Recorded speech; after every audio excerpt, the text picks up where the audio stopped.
أملاخنا تمسجن እግዚአብሔር أبوي أزول وها أملاخي نعخا تخبر له مجد እግዚአብሔር أبوي وأملاخ نعنا خا እግዚአብሔር أبوي تزبل كنا إن قبر له نفتسم له نقالك እግዚአብሔር أبوي تتأون نبلله وأملاخي إن مسكر له خدو زبل كايو بكل مجدي نعخا خبر نجرات نجر እግዚአብሔር نبسرات ندعنت ወንጌል እግዚአብሔር አቦይ ብኡቢልና ለዋ አምላኺ ብኡቢልና ካ እግዚአብሔር አቦይ ትዝበልካና ትእዛዝ ከይዱ ፍረዩ ንምድሪ ካ ምልእዋ ዝበልካናዮ ቃልካ እግዚአብሔር ብኩሉ ተኸቢሩ ክነብር መታንሲ በተንሽቶ ተረዳእና እግዚአብሔር መንፈስ ቅዱስ እናሓገዘና ንሕብረተሰብና ትግርኛ ንዝዛረብ እግዚአብሔር ክንበፅሕ ከለና ወአምላኽ ንስኻ ግን ዝያዳ ተረድእ መንፈስ ኣለካ نخل سب ناب قنعنا ناب صبوق ناب تفتاو زبله زملس منفس آمين حيل لك كم እግዚአብሔር አቦይ نحنا خنزارب كلنا حيل خوينكا توصلنا آمين حيل آمين خوينكا نسب كتقير اقريتها بزعبا يقريتها انت دا مهرنا يقرا خبل داخل منفس كتلأخ نصللنا على وهاملاخي كله እግዚአብሔር تنزبل كنا تأزاز እግዚአብሔር አቦይ ኣብ ሓዳር ወለዎ ኣምላኽ ከምቲ ናይ ኣዳምን ሄዋኒ ከምቲ ኣዳም ዝበለኹን ከውን ደግፈና እዚኣ ስጋይ ዓፅመይ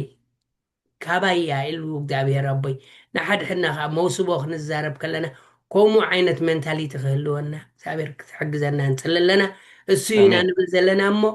ኣብዛ ንሕና ጌርናያ ዘለና ተተኺላ ዘላ ፕሮግራም እግዚአብሔር ኣቦይ ስኻ መንፈስካ ጌርካ حوس كوين كم سنة تكون نتسللنا آمين نعدمك لنا منفس قدس تخنزبل تخز نزبل حدار تخكتبل نتسللنا سلسل كاس ليسوس آمين آمين آمين آمين آمين እግዚአብሔር ባርካ آمين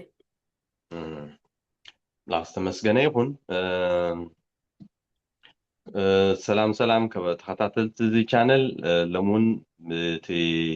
ዝጀመርና ኣርእስቲ መቐፀልታ መፂና ኣለና ኣብ ዝሓለፈ ቅድሚ መርዓይ ወይ ቅድሚ መርዓ እንታይ ክግበር ኣለዎ ንዝብል ዘተጌርና ከም ዝነበርና ትዝከር እዩ ወይ እውን ኣስተምህሮ ተዋሂቡ ከም ዝነበረ ሕጂ ከዓ ሎሚ እውን መቐፀልታ ናቱ ምናልባት ኣብኡ ፀቂጥና ዘይበልናዮ ክንብሎ ዘለና እንተሎ ከም መእተዊ ንዕኡ ተጠቂምና بدحري خاله أرستي كان سعيبينا مالتي مجمر تاجن بزعبو قال الواحد تلو كممر እንደገና ቀሽ እግዚአብሔር ይባርካ ነዛ ዕድል እዚኣ ዝሃብካ ንኸዓ ከመስግነካ ይደሊ ንኩሎም ሰማዕቲ ከዓ ካብዚኣ ገለ ክወስዱ ዳሓለፈ እንታይ ኢልና ነርናስ ብከመይ ገይሩ መንእሰይ ወይ ከዓ ጎርዞ ከመይ ገይራ ትጅምሮ ንመርዓ ኢልናሲ ብዘይተረፍ ከምዚ ዓብዪ ኣርእስቲ ኮይኑ ካብ መጀመርትኡ ክሳብ እቲ ክበፅሓሉ ዘለዎ ደረጃ ኢና ንትንትን ኣጀሚርና ጥራይ ከይንገድፎምሲ ካብ ዴይቲን ከመይ ገይሮም ዴይቲን ከም ዝገብሩ ቀዳማይ ደረጃ ኢልና ካልኣይ ደረጃ እታ ቀዳመይቲ ደረጃ ብዛዕባ እምነቶም ተዛሪብና ኣብታ ካልኣይቲ ደረጃ ከዓ ብዛዕባ መንነቶም ተዘራሪብና ኣብታ መንነቶም ኣፀቢቕና ክንገልፃ መታን ወዲ ወይ ከዓ እቲ መንእሰይሲ መን እዩ ንሱ ንባዕሉ ንገዛእ ርእሱ ክፈልጣ መን እዩ ንሱ መንነቱ ንካልእ ሰብ መንነት ክሕውስ ኣብታ መንነቱ መንነቱ ቅድም ከነፅራ ኣለዎ ድሓር ከዓ ንሳኸ መን እያ መንነታ ንሓድሕዶም መመንነቶም ጓል ማለት ጎርዞ ማለት እንታይ ማለት እያ ናታ መንነት ኣለዋ ብባህሪ ማለት እዩ ባህሪ ናይ ደቂ ኣንስትዮ ክፈልጥ ንሱ ባህሪ ናይ ደቂ ተባዕትዮ ከዓ ንሳ ክትፈልጥ ድሓር ከየሰንብዶም መታን ባህሪ ከይፈለጡ ወይ ከዓ መን እያ ንሳ ከይፈለጥዋ መን እዩ ንሱ ከይፈለጥኦ እንተደኣ ተሓዋዊስና እቲ መንነት ጥራይ ንባዕሉ ስለዘይተፋለጥና ብዙሕ ዘይምርዳእ ከምፅእ ይኽእል እዩ ንሳ መን እያ ንሱ ከመን እዩ ብባህሪና ንብል ዘለና ሕጂ ብባህሪ ክንመፅእ ከለና ሕጂ ብቲ ባህሪ ንባዕሉ ዓብ ሳብጀክት እዩ ባህሪ ናይ ጓል ክትፈልጥ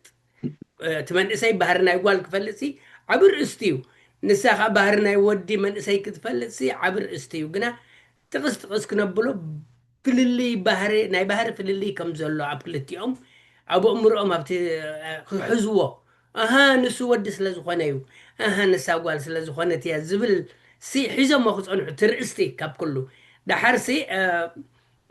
أبتي مننتي دليتهم دليت ودن دليت قال نسبة بيني مالت دليتا ناتا بيني أنا تاي دليت كل كان تا دليت الوقت ناي سقا دليت يزبل دلهم تودخ دليتو سي كوف كبلا نسو خصات دقة يدلنا من الدليت يسو دقة خيد بقى عصو صات قلس تدليتيو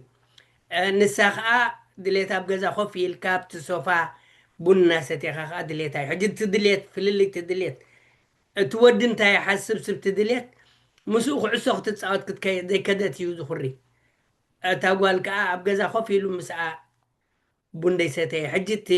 تفللي سبزح مخانو فليت أمه فللي كم زلو تراي بعبي وحجنا حزو أبتاقوال زلو أباي زلو مببينو مخانو إذا حزو إتا إنا نبل حجبتي دحنا أبتر إزي أخبت زبت إحنا ينديا أبتو حتو ناين دومي نخيد حجي ما كعبزي أبت إحنا لنا حجي كل تداليو تفاليت أميو من نتم تفاليت نتم تفاليت عجبت دحريو زلو انت داقت إلنا بفلاي سي ጽቡቅ ገይሩ እቲ ደረጃታት ክንሕዞ ኢና ማለት እዩ هو تلاليوم تفاليطهم تي مدب كجمرو تي ناي حدار مدب كجمرو أزي صبوغ نغري سلزي ودي ባህርያቱ እንታይ ይመስል ከይፈለጠት ከሰንብዳ ዝኽእል ነገራት ኩሉ እዩ ከምኡውን ጓል ኣንስተይቲ ከዓ እንታይ ትመስል ከይፈለጠ እንድሕር ከም ወዲ ገይሩ ሓሲብዋ ተመርዒሲ ከቢድ ክኸውን ስለ ዝኽእል ባህሪ ናይ ጓል ኣንስተይቲ ክፈልጥ ባህሪ ናይ ወዲ ተባዕታይ እንስሳ ክትፈልጥ እቲ ዝተዋህበ ማዕዳ ኣብ ዝሓለፈ እውን ሕጂ እውን ደጊምካ ኣለካ ፅቡቕ ኣምላኽ ዝተመስገነ ይኹን ሕጂ እዚ ቅድሚ መርዓ እዩ እዚ ክንዛረበሉ ፀናሕና بدحريو مرعى أب أوان مرعى بودهوتاتن صبغن نمن إسي أب جزي مرعى أب أوان مرعى تريد يكون خاني دحر مرعى قداموت جزيتات سي كما يخمسل دلو وانتهي تمكرو قبرو دلوهم ويقول كاب تمكرو انتهي نحن معلوم زلنا مخنياتو حد نجاري ممسرات حدش هوتي وتي كم تقدم من طقيس نيرنا بستفعل عليه قطعة من طقيس نير أنا ونسخة من طقيس نير كحجي ممسرات حدش هوت كابكونه سلذي أوان مرة عن تاي قدلات يوم دوقت مو تاي كتصبوا على دجنا دحر مرعى مساعته وخه انتاي قدلات سقط مو انتاي كمفتاح قبرو لقلو وتسعو زتكورينا قداميتي زتنا نقبر مالك قيتام سخايو آمين ፅቡቅ ክንብሎ ዝፀናሕና መመላእታና ፈለምቲ ዓመታት ብፍላይ ካብ 1 ክሳብ 5 ዘሎ ዓመታት ሲ ኩሉ ግዜ ሓድሽ እዩ ምምስራት ሓድሽ ሂወት ከዓ ከም ምዃኑ መጠን ስለዚ ኣብዚ ሲ እንታይ ምክርን ማዕዳን ክንቦም ንኽእል ናባኻ ከብላ ጎይታ ምስኻ ይኹን ጎይታ ይሰኒኻ ኣሜን እዞም ክልተ ብሩኻት وأنا مساخي أنا مساخة زتبها هالو حجتها أنت وإذا أنت حجتها مرعى خمين قبرو هنا أنا مثلنا بتوراي حجي وراي ناي سب بوراي سل زأمن تكاترنا هنا أبو راي سل زخيل حجي وراي بزعبا وراي نزارب تبده ورايو توراي تبده ينبعلو ብዙሓት ኣሰኪፍዎም ዘሎ ጉባዝ ብዙሓት ኣሰኪፍዎን ዘሎ ጎራዙ ከዓ እዚ ውራይ እዚ እዩ እዚ ውራይ እዚ ከመይ ጌርካ ንሰግሮ እዩ ኣሸጊርዎም ዘሎ እዚ ውራይ እዚ እዞም ክልተ ንኩሉ ግዜ ክሳብ ሞት ብሓንሳእ ክንከውን ንኽእል ኢና ዝበሉ ነዛ ውራይ እሞ ከመይ ጌርና ንስገራ ዝብል ስክፍታ በቲ ባህሊ በቲ ሕብረተሰብ بت تتصعنو ناي محازوت تتصعنو ناي عروخ نسوم كما جيرو محلفو موت أنا كما جيرو محلفو وددر كومبتيشن كم ناتا خون اللو كم ناتو خون اللو زبل وراي بعبي أكو بحنسا كنبر نحسب على ناس نزاورا يجن كنسجرا بتعمي تشجرنا حجي بحكي زاوراي زي أشجراتهم على مو بزعوا زاوراي يعني على حنت خفتن بدهو كتحلف زلوا خوينا رحبنا لنا زا بدهو زي أخما يكبروا حجبتا دليت نملس أبزيا سان زي مسجار زتفالا لو يقبازن من سياتن أقورزون علو سان زاو إذا بدهو زي أنا وراينا خمين حلفة أيكونيو إلهم زتفالا لو مليوم يوم زي بدهو عباي بدهو نديا عباي قرنا عن الزارة والله حدا زي نحنا نزوم من سيات كم إلنا مهرنا يا مالنا تزبز حي أبوراي تطفئو فاينانشال حنت بحنتي قليسنا لهم قليو unnecessity زي يدل نجر زي يدل نجر أبتو وراي آتيو نتا نتبده مقادة راي سقيلو كخون زي بلو سقيلك حجي كندي حجز يوم كلت يوم كزاربو كايم بفلا أبزي أب عدنا كودا حن أبوي حافل أبوي نادين قبروه أبوي نادين قبروه إلكا نعوم تصور كتبهم تخيلي خنا نزيهم أبوة زلوا بسدة زلوا بعلهم ديت جيروم حدر مسرته زلوا نعوم كأمة كين الرسعهم نعوم كأزينا زبده زخميرهم كحلفوهم زقبهم سي كنزارب يقبعنا بتعمي زي ما تصبق غيرنا حجي دليت هنديو قفي حد دلي انت هاد ليه زبل بدهوي وحلف زي خميجيرهم السما معلو خلتي ام حادي ام انت دا حادي ام قفي حداري قفي مرعايا ورايا زدليلو حدغا صبيب زدليلو سي اوريدي زحتو زون كسجر زلواي نمنهم نايمنهم كن وسدينا ناي تصبيب صبب زباله حداري ترايو زقدسن زبل دو ولاس يا ايفالي محازوتي حبرتسبي ባህለይ ዝገብሮ እየ ዝገብር ዝብል ንና ኢና ክንሰምዕ ሕጂ ኣብዚ ብጣዕሚ እዚ ክልቲኡ ይሕለፍ ምዃኑ ነዚ ብድሆ እዚ ስቂሉ ንሓንቲ መዓልቲ ትኸውን ጉዳይ እዩ ንዓና ደገድሰና ዘሎ ግን ንዘለኣለም ብሓንሳእ እንነብረሉ መገዲ እዩ ቀዳማይ ነገር እዛ ብድሆ እዚኣ ናይ ሓደ መዓልቲ ብድሆ ምዃና ናይ ረኣየለይ ብድሆ ምዃና صباح نقول يعني هذا أمبر هنيس عزيت خيد بده مخنا بخلو ما قداسي تمرت زاد لي بده هيا كندي أجايش كندي فاينانشال لات فينا هنا نزا بده نزا مرعى نزا وراي كن قبر زبل بدي هاتهم بده هنا زلا نسبات أرى يبلين فاينانشال زي بالله كم يجرين حنت جرزة حتى دحرك أسن كفاينانشال زي بلو سيخمي يروح حتى نغا مزيو إذا عبد بده غاب كونه ما قد خلو ولا هو قنا خم بده أنا رأيه تسجر زقبا بده هاي أبزيا كل عسل كيبلنا كلتي أنا نبتز حشة خنت أمتي قبعنا أنا يوز حشة قفح فح فح فح الكال لعلج عما خازخونه وراي هكايت كاد حريق بعدا ختنبر دو ولاس تحداريات الرأي كادلا تامس آن يركا كم تقوي تعززنا فريتو بازو حيلنا قول عموليدنا كسلنا نتا نمسرتا حدار كم يجيرنا بتصبق عقباب كنعبي ايوت نجرناس بتعمي عزيو تمرتي زدليو قدايو سازي تسبب زبالة حل في خيليو قف حجركا حل في خيليو at the end أينا يوميو قم نجر زجبر هرينا عباي تمرت الله أنا أبزي ناي كوبت جزيز تمر عوي نفع ودي من إسي شو من إسي حج غلط أقول والد الله كوبت كوينوسي سبعي متسني بتبيت كريستيان دحر زي من إسي بتعم تحبسه أنا يكون مرعايا دليمبر سبع يكون كن دليلو حاسبه مالت تحقسو تنزل له إذا أكبن فاينانشال نمر عايلوسي انتي كبركتا خمز خلا اصبق تردي وس كوبت كوينو ولا بتعمل تسحق اي نتشرق ودي تمن اسي نت باستر سي نسخاسي او خلا خب زوم دي تمرح وانا يلو حجي حجي ريهم دو تردو سبيزي بتعمي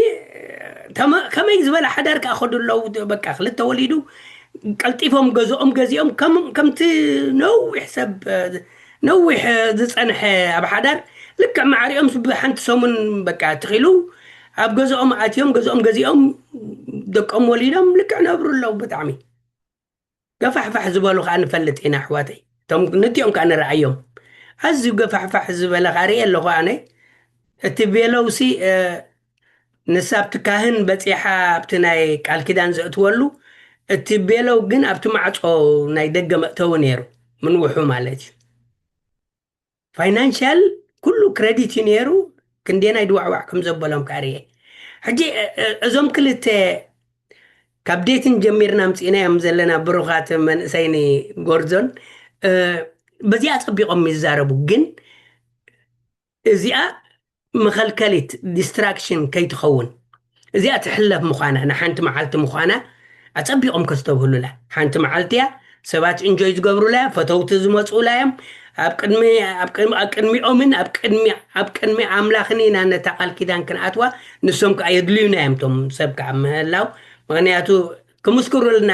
ቃል ኪዳን ኣብ ቅድሚ ኣምላኽና ኣብ ቅድሚ ሰብን ኢና ቃል ኪዳን ንኣቱ ዘለና ክብሉ ልክዕቲ ጉዳይ መታን ከካይድዎ ግና ብድሆ ኮይና ክትስገር ዘለዋ ነገር እያ ኣዝዮም ካብ ብዙሕ ክዛረቡላ ከተባእሶም ግን ፈፂማ ዘይብላ ነገር ክትከውን ኢና ነምዕድ ዘለና ከተባእሰኩም የብላ ንዛ ብድሆ እዚኣ ናይቲ ፋይናንሻል ናይቲ ኣበይ ንግበሮ መን ይእስረና ከመይ ንግበሮ እቲ ኩሉ ትዝርአ ነገራት ናይ ምድሪ ነገር ናይ ባህሊ ነገር ናይ ሕብረተሰብ ነገር ንሱ ኣፀቢቕና ክነተኩረሉ ብድሆ እዩ ግን ብድሆ ምዃኑ ግን እዚ ስታይ ንብል ኣለና ሓንቲ ብድሆ ምፂና ኣለና ካልእ ክንውስኸሉ እንተኮይና ክንውስኸሉ ኢና ኣዝዩ ፅቡቅ ዝኾነ መግለፂ ብጣዕሚ ኣዝዩ ሃናፂ ኣብኣ ከነስፋሓ ምደለኹ ኣነ ምክንያቱ እንታይ እዩ እቲ ካብቲ ኣዝዩ ኣገዳሲ ዝኾነ ነጥብታት ሓደ እዩ እዚ ምክንያቱ ሓዳር ቅድሚ ምጅማሩሲ እዛ ጉራይ ትክፋሕ ዶ ትፅበብ ብዝብል ግድል ይጅምር እሞ ናይ ብዙሓት ሓዳር ከዓ ካብዛ መዓልቲ እዚኣ ከምዘይ ረዳድኡ ወይ ጠንቂ ናይ ደይ ምርድዳእ ኮይና ትቐርብ እያ እዚኣ ሕጂ ከም ተመክሮ ብዙሓት ይዕልሉካ እዮም ሕጂ ኣብኣ ስለ ዝጀመረት እታ ግጭት እዚኣ ክፈትሕዋ ስለ ዘይከኣሉ እስኻ ኮይኻ መርዓይ ከም ዝገበርካ እስኺ ኮይክ መርዓይ ከም ዝገበርኪ ይመፅእ ማለት እዩ ሕጂ ከም ዝበልካዮ እዚ ኣብነታዊ መንእሰይ ዝጠቐስካዮ ካልኦት ኣብነታውያን እውን ክንጠቅስ ንኽእል ኢና ብሓቂ ኣነ ከም ኣብነት ክጠቕሶም ዝኽእል እንዳሓወይ ኣለዉ ዶክተር ያዕቆብ ዝበሃል ካብ ምፅሓይ ከምኡ ዓይነት ነጥብሲ ኩሉ ግዜ እውን ከም ኣብነት ክጥቀስ ስለትግባኣ እያ ኣብ ኤሪ ኣብዚ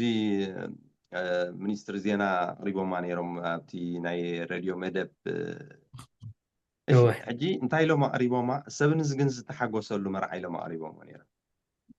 እዚኣ ከዓ ደበላ ምክንያት እንታይ እዩ ነይሩ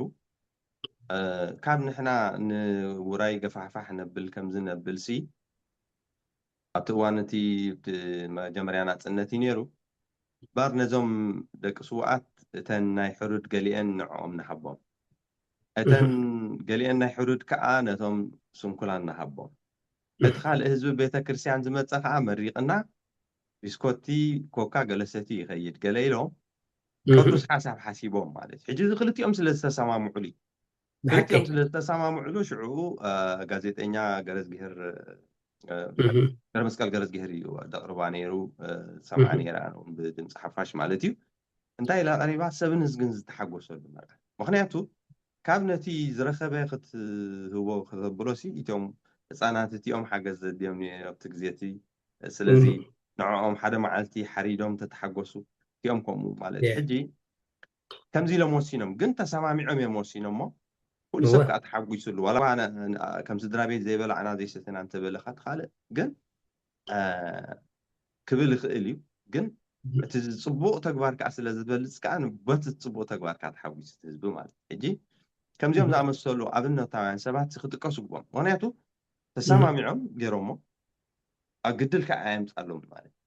بحكي وقرأت زمدنا محزنة مستم أبو زنبور جيرم كتسألون عمت ناخدو بزخدو لجزء يري ومية مالتي إجي زي عبي نجار فتيرون مالتي سلازسي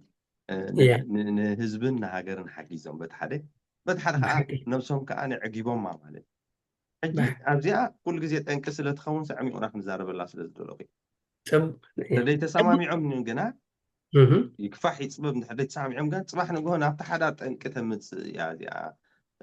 ምናልባት ሃብቶም ኩረኹም ዝኣመሰሉ ተልዮም ከዓ ክንጠቕሶም ኢሉ هو مسا እውን ኣብቲ ቅድም ዝኾነ እዩ ኣብ ኣስመራ ዝሰምዓ ነይረ ሓንቲ እዚኦም ደቅስ ሕፁያት እዮም ሕፁያት ኮይኖም ከዓ እቲ ሕፅዮም ሲ መርዓዩ ንባዕሉ ገፊሕ ሕፀዮም ዝገብሩ ነይሮም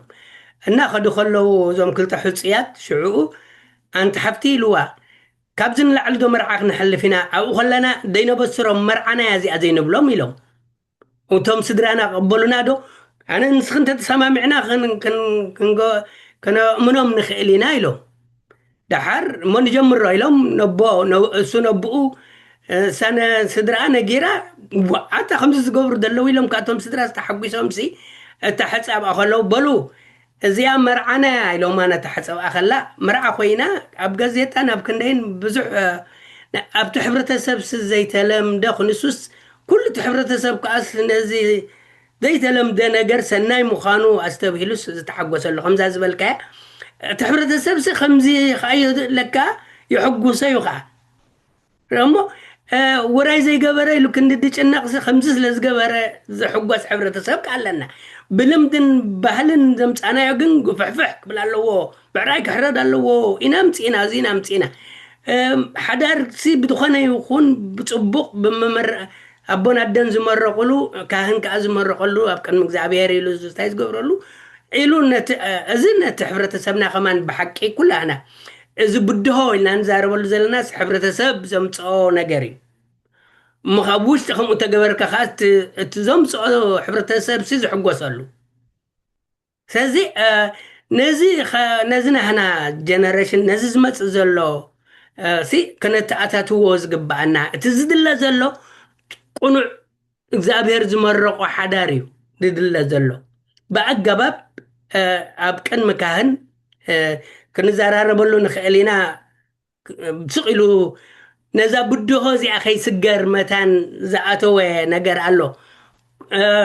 ብሓንሳእ ንፀንሕ ኣብኡ ከለና ድሓን ሓደ መዓልቲ ዶ ክንምርዖ ኢና ኢልካ ድጅመር እዛ ብድሆ እዚኣ ከይትመፅ እዩ ጠንቂ ናይዛ ብድሆ ስቕልና ጥራይ ንምበር ድሓን ኣብቲ ጥምቀትና ሽዑ ንምርዖ ዝብል እሞ ምስታ ጥምቀት ንሓውስ ኣቢልና ንምርዖ ኣይ ነዚ ፀቢቕና ኢና ንቃወሞ ቅድሚ ሓዳር ቅድሚ ቃል ኪዳን ቅድሚ ኣነ እዛ በዓልቲ ቤተይን ኢልካ ብሓንሳእ ዝርከብ ገብረ ስጋ ፍፁም ይኹኑን ብሃይማኖት ይኹን ብኩሉ በቶም ስድራ ይኹን በቲ ማሕበር ይኹን ኩኑን እዩ ስለዚ እዛ ብድሆ እዚኣ ከይትስገር ክትብል ዝመፅእ ዘሎ ጠንቂ ከዓ ንሪኦ ኣለና ድሓር ዘይንገብሮ ፅብብ ኣቢልና ምስታ ጥምቀትና ኖ ኣይፋልኩም ንዕርያ ንኽእል ኢና ነዛ ብድሆ ልክዕ ከምታ ጥምቀት ተሓስብዋ ዘለኹም ፋይናንሻሊ ከምኣ ክንገብራ ንኽእል ኢና ኣብቲኣ ንእሽቶ ኢኹም ክትገብሩ ምስታ ጥምቀት ኣጥቢቕኩም ኣብዚኣ ከዓ ከምኣ ኢኹም ክተጥፍኡ ትኽእሉ ኢኹም ብድሆ ኣይትኹን ኢና ንብል ዘለና እቲ ጠንቁ ከዓ ንርአዮ ብዙሓት ሰባት ክንምርዖ ዝበሉ ኣነ ርአዮም ኣለኹ ኣብ ስጋ ማለት እዩ ኣብ ዓለም ክሳብ ሎሚ ዘይተመርዓው ግና ዝሓሰብዎ እታ ዝፈከርዋ ፈኸራ ድሓንታ የድልየ ሕጂ መርዓ ብሓንሳእ እሞ ንምበር ድሕሪኡ ኣብ መፃኢ ኣብ ዝጥዕመና ግዜ ክንገብሮ ኢና ኢሎም ብሓንሳእ ነይሮም ሲ ቆልዑ ወሊዶም ሓሙሽተ ገለ በፂሖም እታ መርዓ ፈፂማ ዘይተካየደት ለካ እዚኣ ብድሆ እዚኣ እያ ትስገር ዝግባኣ ስለዚ ኣብኣ ክንሰማማዕ ክልቴና መንእሰይን ሓፍትን كمين نقبل راسي أبت مقفى حيت تزيكدنا عشاننا أبت زبائس أبت قريتش تزفتر نقر تزيكدنا فلت يا قدم أنا قدم عدي دخاتات يوم نيرومتم سدرا نقول هبتم تمرعو والهبتم مستمرعتهم هبتم ما بزح قزمي حتيتم بزح قزمي مسحاتته اتم دخات زلوا ما بعور شيطم نتورك خون مالتي دينا برمسي بقى بعور شيطم ابت جازا زخونه حنفش فش كري مستمر عاوي مستمر عتو اي صنحي مستم جزا اي تعاي كم زز مسألة حنفش فش ازي نزارب الله زلنا بعقمخا زي مخان مخا عبي بدو غيركا خا فريكا خا نزا بدو خيت سغرا خا مرعا حدار مقبار كا من سحاب زوم تصوزلو طنقو متان اذا بدو زي محلافا سلسعنا سقلنا طراي اشكا عبيلنا بحنسا نمبر زبل اذن زم تعزلو اذا بدو زي ازم تعتو بحطنقتات نحن عيفالنا بدو عين حسابا عقمنا غيرنا صبغتن صففتن املاح زخبر الله مدهو ወይ ከዓ መርዓ ነካይድ ኢና ንብል ዘለና ጎይታ ባርካ ቀሺ ኣሜን ኣሜን እግዚኣብሔር ንኩልናትና ይባርክ ክቡራት ሰማዕቲ እዚ ኣልዒልና ዘለና ርእስቲ ሰፊሕ ርእስቲ ዓብ ርእስቲ እዩ ስኻትኩም ርእይቶኩም ክትብሉ ትኽእሉ ኢኹም ኣብቲ ኮመንት ክትፅሕፉ ትኽእሉ ኢኹም ኣዝዩ ኣገዳሲ ነገር እዩ ምክንያቱ እቲ ቁም ነገር ቃል ኪዳን ምግባር እዩ ቃል ምእታው ኣነ ኣብ ሕማም ኮነ ብጥዕና ብሂወት ክሳዕ ዘለና ተባሂልካ ቃል ተኣትወሉ ኣብ ቀጻልኻ ብሓደ ክትነብር ቃል ተኣትወሉ ዘለኻ እዩ ንእግዚኣብሔር ኣብ ማእከልካ ከም ምስክር ጌርካ ህዝቢ ኣምላኽ ወይ እውን እቲ ኣብ ህዝቢ ተኣኪቡ ዘሎ እኩብ ህዝቢ ከዓ ከም መሰኻኽር ኮይኑ ዝዕዘበካ ዘሎ ስለ ዝኾነ እቲ ዓብዪ ትርጉሙ ክልቴኻ ቃል ኪዳን ኣቲኻ ነዚ ኪዳን እዚ ከዓ ክሳዕ መወዳእታ ክንሕልዎ ኢና ኢልካ እዚ እቲ ቀንዲ ነገሩ ትቁም ነገሩ ስለዚ ነዚ ንጎኒ ገዲፍካ ውራይ ይግፋሕ ይፅበብ ዝብል ከሰሓሕበናን ነቲ ሓዳር ክብትኖን ኣይግባእን ምክንያቱ ብሓዳር ሰሚርና ክንነብር ነቲ ኣምላኽ ዘጋጥሞስ ሰብኣይ ይፍለዮ እንዳበለና ከሎስ በዚ ከም ዝኣመሰለ ደይጠቅም ነገራት ብፆትካ ክሕጎስልካ ወይ ሰብ ክሕጎሰልካ ኢልካ ነቲ ኣምላኽ ንዘለዓለም ዘፅንዖ ኪዳን ወይ እውን ክሳዕ ብሂወት ዘለካ ዝፀንዐ ኪዳን ክትሕልዎ ዝግባእ በዚ ዘይጠቅም ነገራት ብምድራዊ ነገር ሓዳር ይፈርስ እሞ እግዚኣብሔር ከዓ ይጉሂ ስለዚ ሰብ ኣይሕጎስ እግዚኣብሔር ኣይሕጎስን በዚ ከዓ ንሕና እውን ኣይንሕጎስኒ ኢና እንተደኣ ሓዳር ተበቲኑ ማለት እዩ ስለዚ እስኩን ኩሉ ባህ ዘብል ስለ ዘይከውን ጠንቂ ከይከውን ምእንቲ ማለት ኣቐዲምካ ዘቲኻ እንተኾነ ተዘይገፍሐ እዚ ከም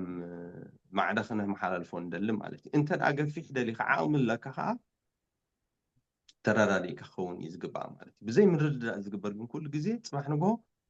ሓደ ወገን ጥራሕ ስለ ዝደለዩ ይኸውን እሞ ድሓር ሽዑ እቲ ሓደ ተጎዲኡ ይፀንሕ ማለት እዩ ስለዚ ኩሉ ሚዛናዊ ብዝኾነ መገዲ ብምርድዳእ ክኸውን ኢና ንብል ዘለና እቲ ቀንዲ ቁም ነገሩ ግና እቲ መንፈሳዊ ትርጉሙ እዩ ስለዚ እቲ መንፈሳዊ ትርጉሙ ዝያዳ ክነዝህብ እግዚኣብሔር ንኩላትና ይደግፈና ምናልባት ኣብታ ካልእ ክንሰግር እንድሕር ኮይና ከዓ እታ ቀፀልታኣ ማለት እዩ እቲ ውራይ ብዝኾነ መቸም ክሓልፍ እቲ ውራይ ድሕሪኡ ዝቕፅል ሂወት ከመይ ይኸውን ኢና ንብል ዘለና መስለኒ ኣብኣ ቀፅላ ብሓቂ እዚ እንታይ ሕጂ ብዚኣ እንታይ ንበልሲ እታ ደይቲን ቀደም ኣብታ ደይትን እሞ ንመለስ ገፊሕ ነዊሕን ብዙሕ ዝሓቆፈ ነገርን ተሓትት ከም ዘለኻ ትቕበሊ ከም ዘለኺ ክንጅምሮ መርዓ ክንገብር ኢና ድሕሪ መርዓኸ ቆልዑ ክንወልድ ኢና ድሓርከ ቆልዑ ከመይ ጌርና ንዕብዮም ሕጂ እቲ ጀማሪ እዩ ጌርናዮ እቲ ደይቲን እምበር ከምዚ ጌርካ ጀምሮ ኢና ኢልና እምበር ሕጂ ፅቡቅ መፂልና ዘሎ መርዓ ብድሆ ከም ዘለዎ ተዘራሪብና ድሕሪ መርዓኸ ብዛዕባ እዚ ዝሓለፈ መርዓ ሕጉሳት ዶ ኢና ከምዚ ዝበልናዮ جلز زمت قرشت ويدي مسمى مع اللودي بتستقبره وراي اللوديو حجي قلتيفنا كابزي أنينيو يا مسرت زلا خبتا مرعات خيدو كاب حجي نينيو إلو تكاهن نتوم حدا إغزابير حدا زقبرهم سبع يفليهم أنا خامر رقم الله خيلو مسفنوهم مسكده نتوم أملاخ زحبرهم سبع يفليهم إلو مسفنوهم حجي روماي سبع حدار كوينهم يوم جمي روماي متازربا دحريقو حجي حدار يوم كوتصلو أبتا مقتصال حدار حجي زتقبر جيجا بتا وراي نتزحلفه ፈፂምና ክንኸምስዖ ኣይንሕሰብ የጋዲ ተገይሩ ፅቡቕቲ ተገይሩ እታ ቃል ኪዳን ንገብሮ ዝነበርና ኩሉ ንብሎ ዝነበርና እቲ ፓስተር ዝበለና ቃል ነቶም ኣምላኽ ዝሕበሮም ሰብ ኣይፍለዮም ኢሉ ምስ ፈነወና ሓቢርና ኢና ሕጂ ሓድሽ ናይ ዝሓለፈ ዝተገብረ ካብቲ ውራይ ጀሚርካ ገለ ሕጂ ትቐንዲ ቃል ኪዳን ኣብ ናይ ይሁዳውያን ቃል ኪዳን ትሕፀዩ بقى قال سلاز اتخا انا مساخ نبر فقادنيا انا مساخ نبر كا فقادنيا نبعلو قال سلاز خونا قاليو حصه خفرس دلو زبل حتو ولا انت تملسنا دحنا وخين ملس جن قال تقال حجه عباي قال ابقن مسبنا ابقن مغزابيرني انا نسان تبايلك حداس مجماريا زلا بحنسا مسدق اسكا بحنسا مسكنخا جن زمص ነገር አሎ ሕጂ قبل البناس اندعي كمن سيات انا سي كذكره خلخو بتمكره بزعبا ولاد كحسب دوني رمبر يزبل ولاد بحنسا مسدق اسنا بحنسا مسكون ناسي ولاد كمت مخانو سي حسيبه دو الى خما حسب خلخو اندعي فلطت كن يرنو دو يزبل حجي بفلطت كن كون تنسي يخمت دحر مرعه بحنسا مسلزدق اسكا اغزابير بفرس لزهب بزعبات انسي سي اتودر بزعنا تودر مهارو قدم مستنسات كتقبرو زلكا نقرات قالو كتفلتو زلكا بزعبا قالو حجي زيادة خنا بوينا اخين خون مبر تنسي خقات امي دحر مرعة حجي تنسي مسقات امي بزعبات تنسي افلوتو خلوكا انتاي تدلي اتا مرعتك انتاي تدلي ابقزيت تنسس اتمنى سين معد انت يا تخون انت تدل خبخاخي نانبل ازي طبقرنا خن مهر قدم نسا حجي بناي مصنعتي تنس جمر كبل كلس ناي 75% ጭንቀት مسعي مص 75% ጭንቀት 75% ጭንቂ መጻ ማለት ትዝምዶ እንትንመሮ ኣይትጨነቁ ንብሎ ኣባ ሕጂ ጭንቅሎ ሰለ ብዙሕ ዓይነት ይትጭንቂ ጥዑይ ቆልዓ ደ ክወልድ ኣነ ኸጥዒት ደ ወፅእ ፋይናንሻል ከዚ እዚ ብፃየሲ ክእለኒ ዶ ሕጂ ሰለስተ ኢና ክንከውን እሞ ፋይናንሻል ክእኹል ክህልወና ድዩ ስቂሉ ዝደራረብ ድሓር ምስቲ ኩነታት ናይ ፅንሲ ስቂሉ ዝደራረብ ጭንቀት ኣሎ ደይ ምጥዓይ ኣሎ ተሰኪምካዮ ዘይትፈልጥ ሕጂ ክትስከም ኢኻ ብዙሕ ለውጥታት ኣሎ ደጨነቕ 75% ይልና ሕጂ እንታይ 75 ተጨነቐት መርዓት ሒዝካ ኣለኻ ሓገዝካ እያ ትደሊ ሎሚ እንተዘይ ሓጊዝካ ካብዚኣ ነኔው ክትሕግዘላ ትኽእል መገዲ ኣይትደልየካን እያ ጭንቃ ነቲ ጭንቀት ክተፋኹሰላ ትኽእል ኣለኹኺ ኣብ ቅድሚ ኣምላኽ ኣነ ምሳኺ እኳ እየ ኣጆኺ ከምዚ ኣለና ከምዚ ክለና እናበልካ اندحر نتيج انكت كتساخمل على كائنات كاتشنك خنما خنزارربلينا جن انكتا زفخو سلا سبورت تدلي تزبلت سبورت تدلي ابوان ستيتي ابزيا دحر مرعى زلا موت انس مستجمره شنيد سبورت خبزي ان العلا يدلي كاني هذا قال له خوخي اجوخي فاينانشال اخول لنا كم زخ نقبرينا خمس قرنا نقول عنا نعبيو الزبل اتي ابوشت انا دقص زبلان سخا تفاخو سلا سبعي ون 15% ጭንቀት አለው خان بعلو እቲ ጭንቀት ታዩ ከም ዝዝበልናዮ ዋይ ቆልዓ ተወሊዱ ሰለስተ ኮይናሲ እቲ ፋይናንሻል ንዑ ኣዝዩ ዘጨንቆ ድሓር ከኣነ ሰበይቱ ብትዒቱ ዶ ትሓርሰለይ ቆልዓ ድሓን ድውለት እዚ እውን ንዑ ቁሩብ ይስከም እዩ 15 ሂብና ያለና ግና كفاخصو تدا خوينو ناتا سلازبرتع نعا سابورت خجبر حمد الله هذا دحر مرعى إذا ساعتنا يخون تصنح مرعى مس جبرناس حجي بزعوات زحلفه بدهوتات زحلفنا يوسي مليسنا بزنصينا عينك أنا خلو نقدر فوسو حليفيو حج حدش هوت طبق هوت تفتاو زبله هوت كنمرح نخلو له ما قدينا نقبر هذه بزعبة تنسخ ما تصيو عب مصحفي صحيفي الله تنسي ابنهنا بهلي دق نستيوناسي من الباش سانفلت يخون ناي مانستريشن ناي عديتات كمتص كلوسي كمرقم غيرن اندزاربالو ኣብቲ ፍጥረት እግዚኣብሔር ስለምንታይ ተፈጢሩ እሱ ክትመሃሮ ከለካ ግን ዘገርም ዓይነት ፍጥረት እዩ ገይሩ ፈጢርወን ከመይ ገይረን ቆልዓ ይሕዛ ንሱ እውን እቲ ወዲ ተባዕታይ ነዚ ተዘፅንዖ እንታይ ትኸውን ኣላ በዓልቲ ቤቱ ሕጂ 3 ወርሒ ምስ ኮነ ትጥንሲ 6 ወርሒ ምስ ኮነ 9 ወርሒ ምስ ኮነ እሱ እውን ተዘፅንዖ እሞ እንታይ የድልያ ንሱ ተዝፈልጥ እዚ دحر مرعى زمت نجارات الله حجتهم كان كحنت بده خامس دحر مرعى كنزارب الله حجي نسخاب بيننا هنا نحنا أنا نسخن كاب حجني نو النبلك خلنا أمنا هنا بهلي أمنا هنا حفرة السب أوتومابون عدن قال أوت محازو تنس زي قد فوقا أبتنات كحدار أبتنات كزعات خيو كالكيدان زي مساخاي قد فوقانيم نسو أبو خوينو خنبر عدو خوينا خنبر يدليو أحرت صحفت تدعيلنا يا جن سلامتايكم مصحفو أو أريسا فترة إكزابير سقرمي سلازي سبعي أبون أديون يحد قمو مسابيتو يتأبخ إيلو زي صحفوسي إذا خون مخانو سلاز فلتي دحر مرعى أبوغان أديخان كاب أم تفلي خايخا قدامي تتسرع نسا مخانا محازوت عركا منهم كم زي بلهم إزي جمر حجي بيننا حدر فلي مسبلكات مرعي خاسي قدامي يتنعقات بتصحكا نسايا قدامي يزي بتصحكي نسو مخانو كاب حجي جميرك جمريو إذا سبعي كده زبل سبعي ويكا أبو إذا سبعي تخدا زبل أبو ويادي إذا حنصاز إذا مصحف قدس نكتاتلا سلازي سبعي أبونا أديوني حدك مسابيتو خاي يتأبق كلتيهم كحدا يخونو نتوم እግዚአብሔር زحبرهم سبعي فلايوم تقيل يكون أنت صحيفو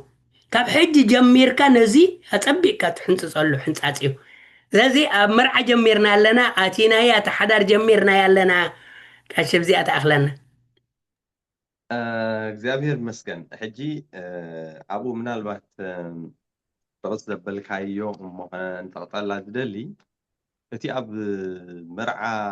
ዘጋጠመ ዝኾነ ብዛዕባ ምግፋሕ ውራይ ክኸውን ይኽእል ምፅባብ ውራይ ክኸውን ይኽእል ብዝኾነ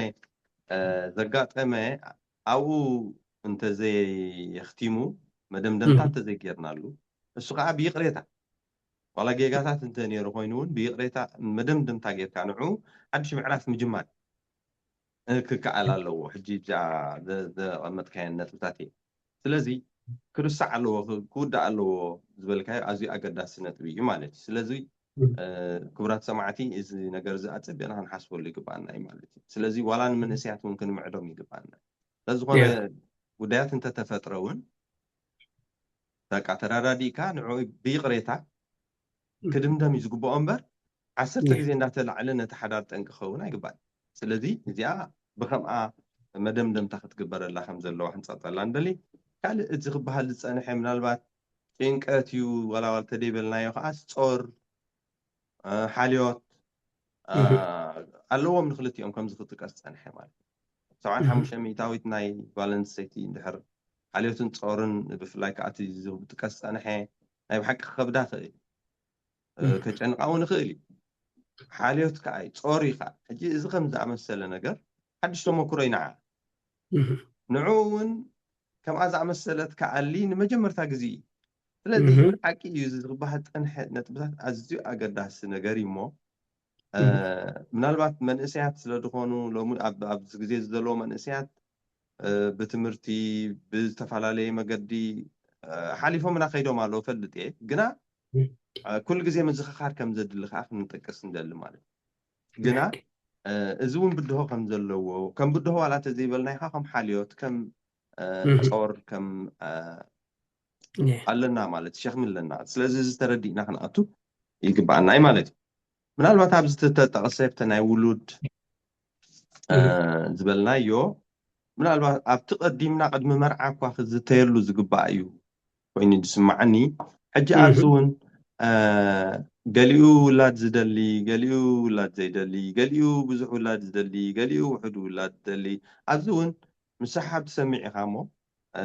تايفو هو ندوبو እግዚአብሔር አምላክ እንታይ ኢልና ለው እነሆ ውሉድ ውህበት እግዚአብሔር እዮም ኢልና እግዚአብሔር ዝሃበና ከዓ ባህልና ክንቅበሎን ንዕኦም ዝዕቢ ፀጋ ከዓ ፀጋን ትሕዝቶን ክበና ከዓ ክንፅሊ ንዕኡ ዝኸውን ምድላው ክንገብር ብኦም ስነ ኣእምራዊ ምድላውን ከምኡውን በቲ ሓልዮት ንሓልየሎም ከዓ ክንዳሎን ግቡእ እዚ ኣብዚ ምናልባት ንእሽተይ ነገር ትምልኦ ተሎ ብጣዕሚ ዓቢር እስቲና ዝሓለፈ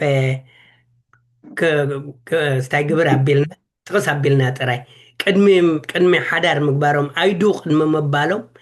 ኣነ ምሳኺ ኢሎም ቃል ኪዳን ቅድሚ ምእታዎም ክዘራረብሉ ዘለዎም ነጥብታት ብዙሕ እዩ ፋይናንሻሊ እምነቶም ኣበዮም ድነብሩ ብዙሕ ጠቂስናዮ ነርና ዝሓለፈ እዚ ሓደ ከዓ ውላድ ንደሊ ዲና ይንደልን እውን ሓደ ካብኡ እዩ ክዘራረብሉ ከም ዘለዎም ክንደይ ዋላ ኢሎም ክንደይ ንውለድ ሮማይ ቀደም ፍሬን ተባዝሑ ንምድሪ ምልእዋ ኢልና እግዚኣብሔር ምዕጋት ኣይነበረን ሕጂ ግን ምዕጋት ናይ ውሉድ ስለ ዝመፀ ክንደይ እውን ክብልሉ ዝኽእሉ ዘበን ኮይኑ ማለት እዩ እዚ ክሳብ ክንደይ እውን ኢሎም ክንደይ ንኽእል ኢሎም እውን ክዘራረብሉ ዝኽእሉ ደረጃ እዩ በፂሕና ዘለና ኣነ ዝፈልጦ ሓደ ነገር ኣሎ ብጣዕሚ ከዓ ዘጉህየካ እዚ ምስ ተመርዓው ፅቡቕ መርዓ ገይሮምሲ እታ ቀዳመይቲ ርክቦም ሲ ሕጂ ቃል ኪዳን ኣትዮም እዮም በቃ ኺዱ ኢልዎም እዩ ቀሺ መሪቑ ፈኒዎም እዩ ሕጂ ዓራቶም እዮም ክሕዙ ዓራቶም ክሕዙ ከለውስ እንታይ ኢሉ ትወዲ ኣነ ውላድ ኣይደልኒ ኢሉ ሕጂ እዚ ኣዝዩ እዩ ዘብለኒ ንዓይ ምክንያቱ ቀደም ተዘራሪቦም ተዝኾኑ እንታይ እዩ ዝብላ ዘሎ ምስ ውላድ ዘይትደልየ ክምርዖ ዝደልየ ኢሉ ነገራ ማለት እዩ ቀደም እዚ ግን ኮመን ሰንስ ማለት ስቕልካ ዝደኣሞን ኣይግድን እዩ ብሓንሳ እንድሕር ተመሪዕኻሲ ክድቅስ ኢኻ ብሓንሳ ቆልዓ ክውለድ እዩ ኢልካ ስቕ ኢሉ ስለ ዝተሓልፈ እዚ ርዱእ እዩ ኢሉ ስለ ዝተሓልፈ ግና ቃል ዘይተዘራረብሉ ስለ ዝፀንሑ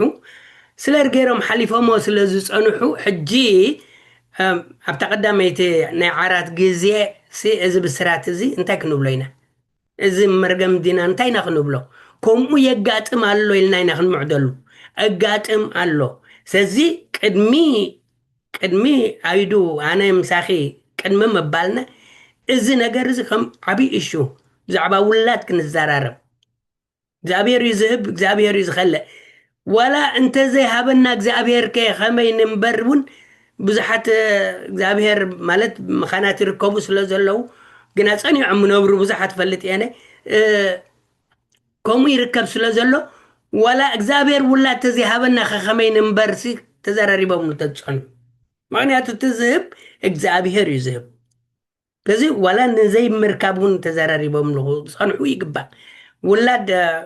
ውላድ ምስቲ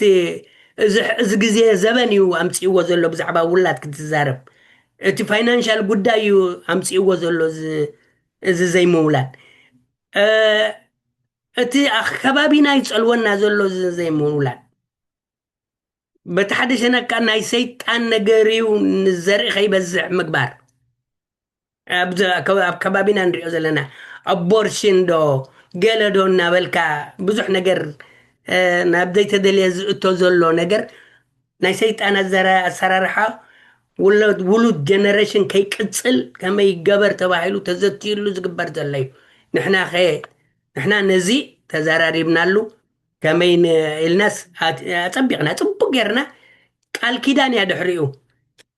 ቃል ኪዳን ቁልዑት ክህልውና ኢልካ ቃል ኣቲኻ ኢኻ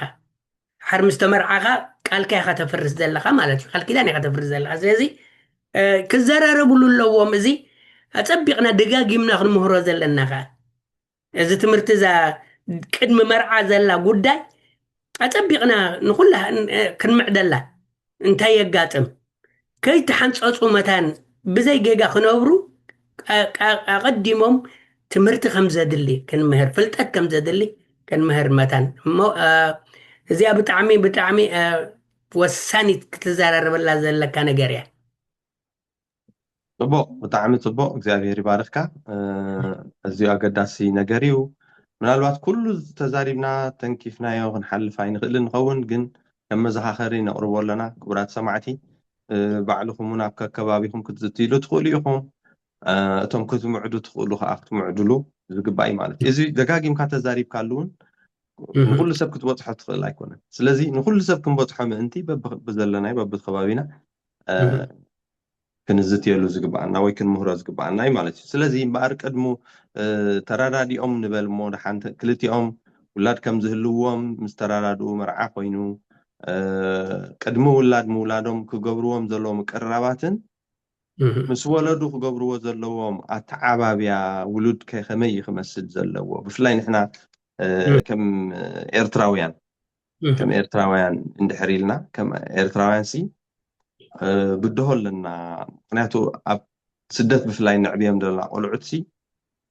ክልተ ገፅ ይርኡ በቲ ንሕና ናይ ከም ባህልና ክንዕብዮም ንደሊ በቲ ሓደ ከዓ ናይ ደገ ፅልዋታት ኣሎ ብዝኾነ ኮይኑ ግን ልዕሊ ኩሉ ደልያ ዘለኹ እንታይ እዩ እቲ ዘለና ብድሆ ቅድሚ ምውላዶም ሲ እንታይ እዮም ቅርራባት ክገብሩ ዘለዎም እንታይ ፈሊጦም እዮም ክዳለው ዘለዎም ካብቶም ተመክሮ ዘለዎም ሰባት ክኸውን ክእል ካብ ካልእ እውን ክኸውን ክእል ዝኾነ ምድላዋት የድልዮም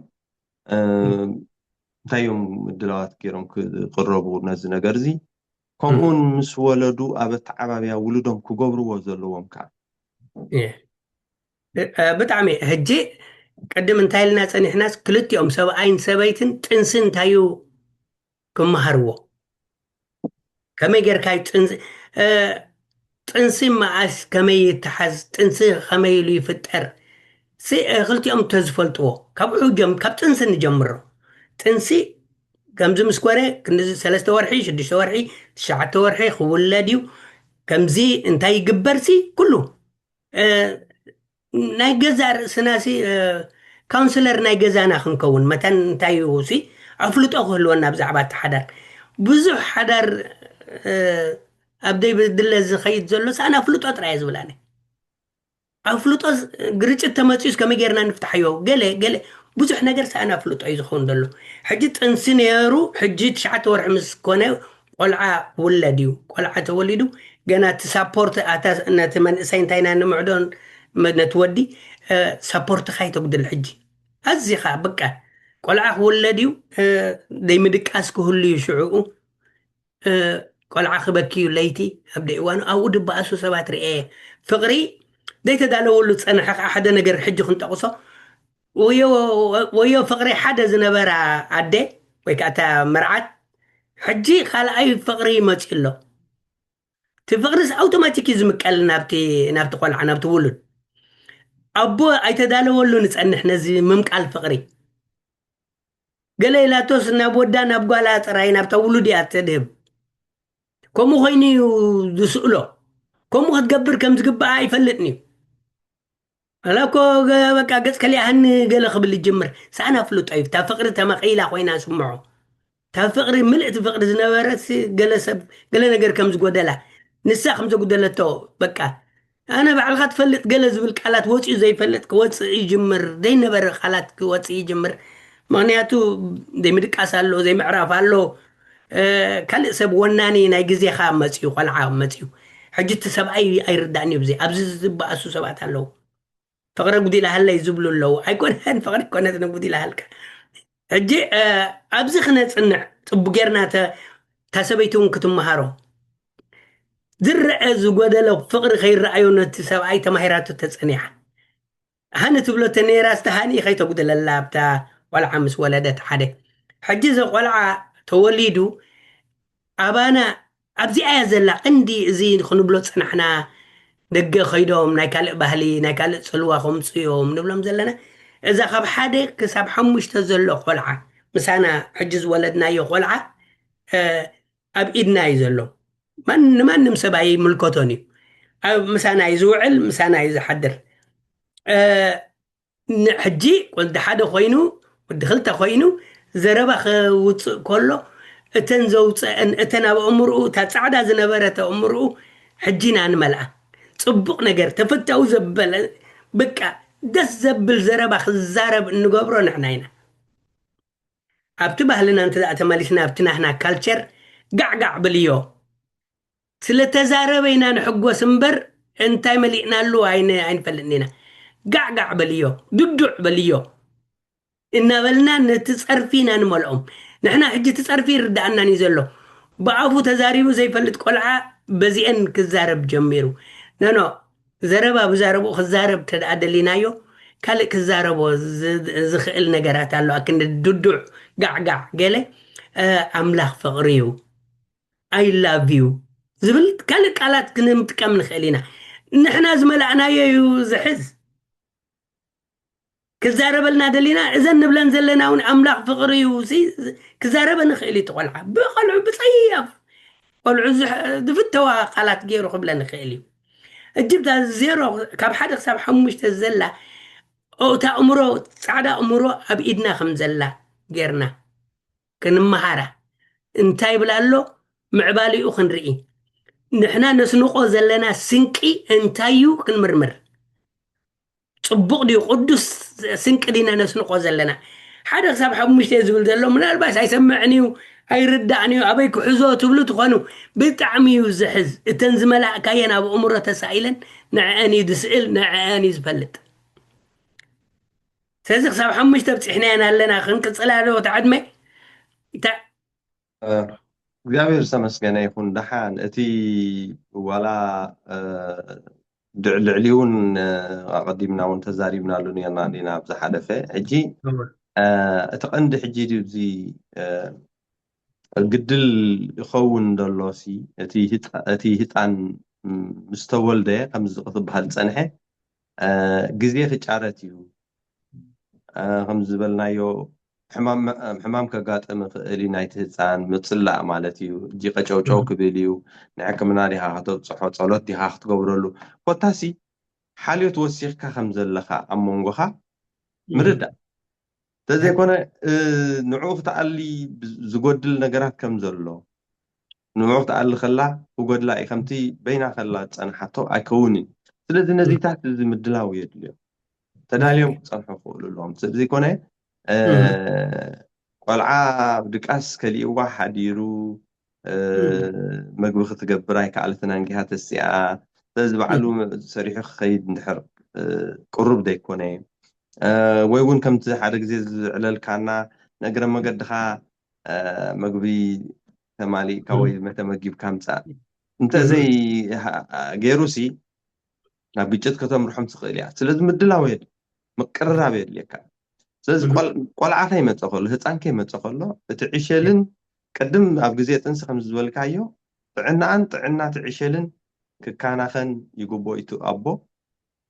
እታ ደውን ከምኡ ኮይኑ ኣለኹሞ ሓላፍነተይ ኩሉ ክድርብየ ክትብል ከም ዘይብላ ዝከኣላ ክትገብር ንበዓል ቤታ ፅቡቅ እዩ ውሉድ ምስ መፀ እውን ነናቱ ቦታ ንሰብኣይ ናቱ ቦታ ክትቦ ኣለዋ ነቲ ውሉድ እውን ናቱ ቦታ ክትቦ ክትክእል ኣለዋ ስለዚ ነናቶም ምዃኖም ግና ክከፋፈል ከም ዝኽእል ግን ርዱእ ክኸውን ከኣለዎ ሰብኣይ ማለት ከም ዝጥቀስ ፀንሐ ስለዚ ኣብዚ ኣዚና ጥንቁቃት ክንከውን ከም ዘለና ብፍላይ ከዓ መንእሰያት ከዓ ነዚ ተመክሮ እዚ ተዳልዮም ከኣትዎ ከም ዝግባእ ኢና ንርኢ ዘለና ማለት ስለዚ ኣብ ኣተዓባብያ ውሉድ ቀሊል ነገር ኣይኮነን ከምዚ ኣቦታትና ከምስሉሲ ገዛ ሰሪሖም ተዝህቡኻ ቆልዓ ዕብዮም ተዝህቡኻ ኢሎም ስለምንታይ ከቢድ ምዃኑ ስለዝተረድዩ እዚ ከቢድ እዩ ክልቲኡ ሲ ከቢድ ቀሊል ነገር ኣይኮነን ብዙሕ ፃዕሪ ዝሓትት እዩ ፅቡቕ ገዛ ክትሰርሕ ተኾንካ ከምኡውን እቲ ውሉድ እቲ ክዛብ ዝዓቢ ዘለዎ ሓልዮትን ምክንኻንን ብዙሕ ሓገዝን ስለዝደሊ ማለት እዩ ስለዚ ምናልባት ኣብኡ ትምልኦ እንተደይሃልዩ ሎሚ እዚ ክንውድእ ንኽእል ኢና ግን ምናልባት ተረፈ ነጥብታት ተሊና መላኣልና هو نيشتو خمل حجزة كاب أبت كلتا دبل ترابل بلزوم عدي كلتا عدمي مس بصح قلعة ودي بفلايكا وعيو كل يد سبابر حجي أبزيا زوم سب حدر بديسيبلين ناي قلعة تازز نمهارا كل جزء هاو تديسيبلين كنو قلعة كم يجير كاسر عتة تحزو إذا يوم كلت يوم كأخي بأسوق حج بس قلعة أي تتنكفل لي ودي أي تنكفل لي قالي كي متسقى أبزي أختنك أو خمي هاو كم يجير ناينا نقطعه نقلعة أبزي أيام زمهروا أنا أتغلط مسكونة وعيو كله ختانا خفيو نحنا هاي لمدنا يون تع نتبهلنا هنا نتقرفنا هنا عبنا حج أقرار فانا حج خميك خون كم تقول باخذ مارو بتمرتي يخون لنا كن قصعو قبعنا دويلنا خن الزرارب كم جرنا نقطعيو هذه أخي ترفنا بزا عد مزيئة كابزيئة تجمرتها مقطعتي يا مو زي خبت تنكفت تي قلعت سوري يوم يتنكوفي يوم يبالاشو يوم كابت بهله حجي أبزقون نحنا كم كوميونيتي خنقب كلنا أبيت كريستيان نقولو أبزقونت بيت أمنت مالتي خنقب كلنا خوني كم كوميونيتي خنقب كلنا لك عم تنايتهم تعدي يكونون دقنا زحكم زراب صبويو سلازي بحكي انتا ايو قديلنا دلو تبل منالبات سي أبي إنا تجاجينا زلنا مخنيات لك عم تنايتهم قالوا يريه حجانا حدا جزيبتي شوبينج كوزو موتومو زي قال لهم مسألة علو توم تعدسي نو زي لو معلتا إن جزء أن تيلو يقمتاي نحنا بخي صفحة يبلا فتتقى كاشير شعو كيف توتي ولادي نابكم سقمتي مت مالتي مخناتو أو كفتصعي كأني أو قبل كأني حجسي أمتى يكون خون تقول لك قال إن بيت كريستيان مصحابها بيت كريستيان حنتي صوم بلاش يوم ويا قرب قوري صوم كابت بيت كريستيان تسوق يقوم تسمع ولا بساعات مخبار بزاف فلا لي مقدسي قدلت نرئمو كابت عابيا ولد يس تصقم دخون هو أتا أبتا استاينا خن من باستر كشي أبتا أربعة عينات حتى عبابيا قلعو استمهرنا أتي حقنا يتابيت لوز تدع خوينو كل ساعة لوز بيت كريستيان خيد لوزيو تم لوز زي كوانا حق بيت كريستيان انتاي قبر ترير حق زلو ما بتا جزا بيت كريستيان انتاي قبر كا تا حق لوز اي كونتن سزي نحنا هنا افلوطو ناي ولدينا انا بارنتين هنا نزارر بابزيا نحنا يو لوز حق اللابتا بيتنا ابتخدنا يو قال لوزيا أتوم أزيم ترر زبالة حقي أبتا بيتهم أسر زبالة حق زلهم كا أبز خدوه خيدهم كا حقي هاي اللوز أي قبروان يوم سلازي أتي التعبابيا في اللينا التعبابيا أنا دك أنا يفلالي أربعة عينة هالو إلنا أبتنا أربعة حانتو وكلتين نهنا هذا ترر دبلت أبعداقا أنا انت داعي لك يا خات جزء دبلو تعدو تراريات حق فلت ويمتم قلعوها كم أوخ نقبر نخيلينا خان إحنا أبيت كريستيان مسكيت كابيت أملاخ يلنا نتقول عسي حقنا يجزانا خاز وخنا قولعا أبيت كريستيان يكون أبجزانا في اللي يبولو النيلون تدعى هرديوس كان ردعنا خلينا مبر أبو ولا بنا بزلنا يو بزح بزح يا خاطري بتعمي هذه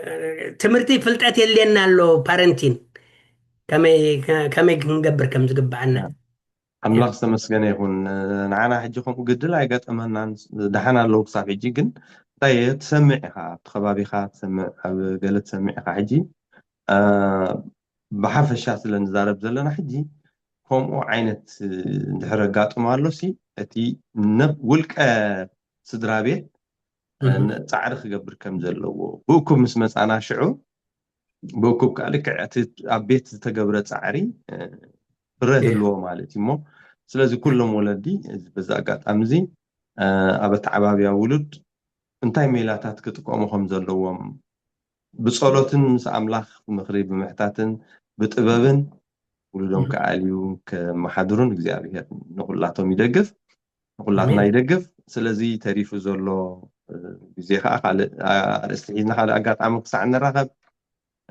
سلام سناين من يلكم እግዚአብሔር مسكولاتنا يكون أمين. መምህር ገብረኣብ ከዓ የቐኒልና ስለዚ ማዕዳን ምክርን ዝሃብካና ክቡራት ሰማዕቲ እዚ ሰሚዕኩም ንካልኦት ክሰምዕዎ ኣለዎም ክርእይዎ ኣለዎም ወይ እውን ክሓስብሉ ኣለዎም ትብልዎም ሸር ክትገብርዎ ብትሕትና ንሓትት ጎይታ ዓዚዙ ይባርኽኩም ተባረኹ መደብና ኣብዚኣ ወዲእና ኣለና